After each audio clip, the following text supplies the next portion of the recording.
Welcome to a video lecture where I continue to talk about the conservation of energy, and here we'll look at the effect that friction has on the conservation of energy and what happens to that kinetic and potential energy. So here we have our energy skate park, and I'm going to add in a couple options here. A little skater, sweet 90s style, great outfit. He's on a track here. There's no friction right now. Coefficient of friction is 0. And we have our energy is at this point here, it's all in the terms of potential energy. We can see it on the graph right here, and that term relates, the total energy relates to how much total energy this individual skater has. And right now, all that total energy is in the form of potential. Now I'm going to slow it down here a little bit, and I'm going to hit play. And here he goes as he starts going through. He gains speed as he goes down the hill, reaches a high point down here at the base, and then slows down coming up, and so he comes back to maximum potential energy. So we've watched this in a little bit slower motion.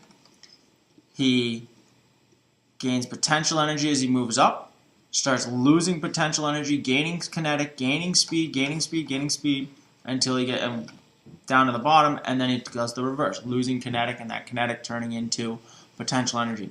So for example, in the situation where he's moving down the ramp, the force of gravity is doing work on him, causing a change in energy, and I'm just going to pause it for a second here, causing that energy to transfer from one form to another. We can look at this in a couple other ways. We can look at it for energy versus position, so where he is on the graph. We can look at it in that sense, and let's play here. So as we have him moving from one side to the other, position in meters, this is like going back and forth. And this side over here, he has the highest amount of potential energy. Remember, potential energy is in blue. You know what I'm going to do? I'm going to add in the potential energy reference right here, and we'll talk about that in a second. And then I have everything I want. So potential energy is in blue. Kinetic energy is in green, thermal energy is red. We have no thermal energy, we haven't added friction yet. But as he moves back and forth, we can see the transformation of energy back to 1/4. And notice how the total energy of the system is always staying the same. Now, notice how the potential energy doesn't ever get to 0. Whether we look at it over here on this side, or whether we look at this graph here, the potential energy never gets down to all the way down to 0. It gets down pretty close. But never gets completely to 0. That's because our reference point is 0 down here at the bottom part. So what we can do here, and I'm going to pause this when he gets up to the top. I'm going to pause it up here. I'm going to move this all the way down here to the bottom. So now reference point is right there. So that's why as he comes back down, here we go. Now, and let me just pull up this graph right here to show us this. Potential energy goes all the way down to 0. So we have the potential energy, and now all his energy is in the form of kinetic when he's at the bottom. So now we've set our 0 reference point there. If we were to say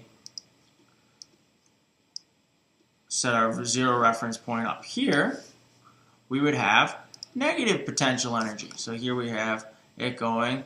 When he goes down below, it goes negative. It depends on where we set our reference point for our total energy. So if we have negative potential. But anyways, just to make it easy, we're going to keep it set down here at 0.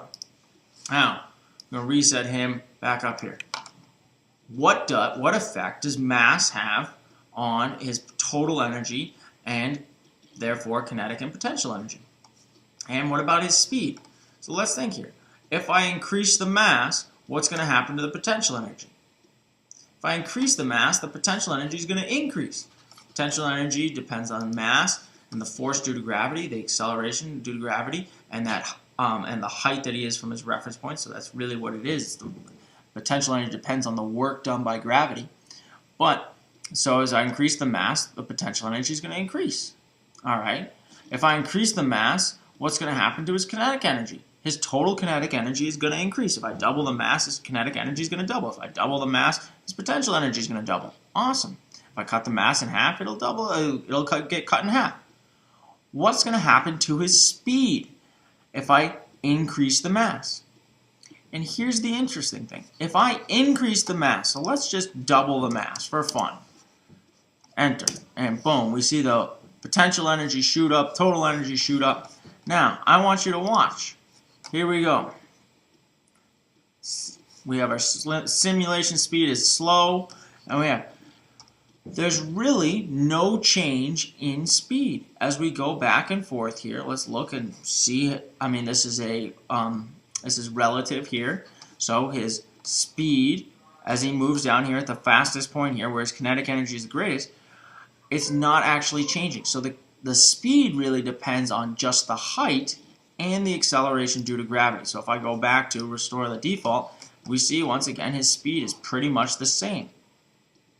Now, if we change his starting position, so the starting position, notice here on the graph on the right, the starting position relates to the total energy. So if we bring him down, so he's starting at a lower point, now he will be moving at a slower speed in the middle.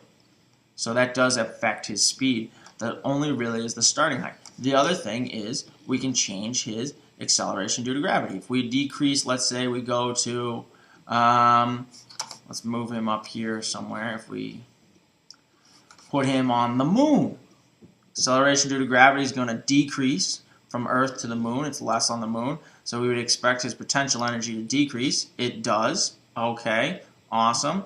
Therefore, his kinetic energy also decreases. Notice how he's moving much slower. So, cool. Now we get going back all the way up there. We'll get all the way up to the top. Let's say instead of on the moon he's on Jupiter. Now his potential energy increases a lot. Greater acceleration due to gravity. Here we have right here acceleration due to gravity, much greater than on Earth. So his potential energy, so therefore his speed is faster. So if we look at him in the middle, he's moving faster than when he would be here on Earth. All right, so there we have those things. Now, what's going to happen as we add in some friction? Friction is going to take due to some of his motion, it's going to convert some of his energy due to motion, his kinetic energy, and convert that into heat or thermal energy. So if we look at it, first we're going to look at it through an energy versus position graph. I'm going to make it a little bit bigger here, may cover him up. Now if we notice here, we have kinetic energy in green, potential energy in blue. What I'm going to do is I'm going to put on some coefficient of friction. Not very much. We'll wait until he gets all the way up to the top on the other side. And then what I want you to do is I want you to watch to what happens to the red line, which is the thermal energy of the system. Notice how it shoots up right here, really fast right here in this point. That's when the kinetic energy is the greatest. So here again, right here, kinetic energy is the greatest. It shoots up. And it kind of keeps moving and it shoots up. Notice how both of the other energies are decreasing and thermal energy is increasing. And if we keep going here fast enough, and let me just kind of speed it up here, we'll get to a point where all the energy is in the form of thermal energy. Friction has completely slowed down the object. Now I'm going to get rid of this, and we're going to look at it in a slightly different way. We're going to look at it as energy versus time. Pause. Clear. And now I'm going to start him up here again. And we're going to watch. I'm going to turn it down to slow. Alright, so here he goes. We have potential energy, we have some friction. Friction is going to take energy from the system, convert it into thermal energy. It's going to take that kinetic energy. So let's watch here as potential energy is decreasing, kinetic energy is increasing. Oh, there goes the thermal energy, jumps up. This is based on time. So this is a graph that's, as time goes on, what's happening here. So now we have less potential energy than initially. That same amount of potential energy that we've lost when he reaches to the highest point. I'm going to pause it here for a second and talk about this. So let's pause it right there. So we have less potential energy here than what we initially started. The amount that is different is how much thermal energy is gained. Notice how if you add all three of these up at any one time, it's going to equal the total energy of the system.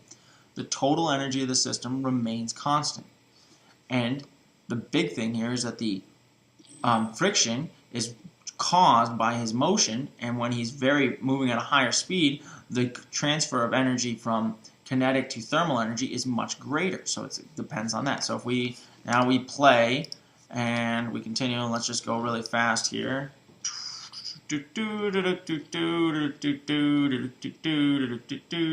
And we get to see that all of the energy, and I'll just keep going, all of the energy is transformed from potential and kinetic into thermal energy. So it's all transformed into heat. All right, so we've talked about mass, we've talked about thermal energy, we've talked about conservation of energy and transforming it from one form to another. Let's play around and have some fun, even possible. Can we do a loop-de-loop? That would be so sweet. We'll start him way up here. Uh-oh. Why are you not on the track? So, here we go. Let's see if he does this. I want to graph energy versus time. I'm going to clear this. Yes. And I'm going to make it small so that way we can see what's happening. Then we'll zoom in and look at it. And we're going to slow it way down. So let's see if this works.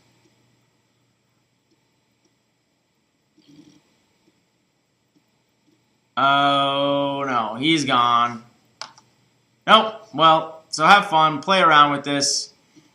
It's we're looking at the conservation of energy and how it transfers from one form to another form. Have a great evening, and I'll see you tomorrow in class. Oh, let's see what happens when you're in space, Mr. Skater. Oh, you have a rocket skateboard. Well, this looks awesome. Oh. Let's accelerate my rocket skateboard up there. No, back the other way.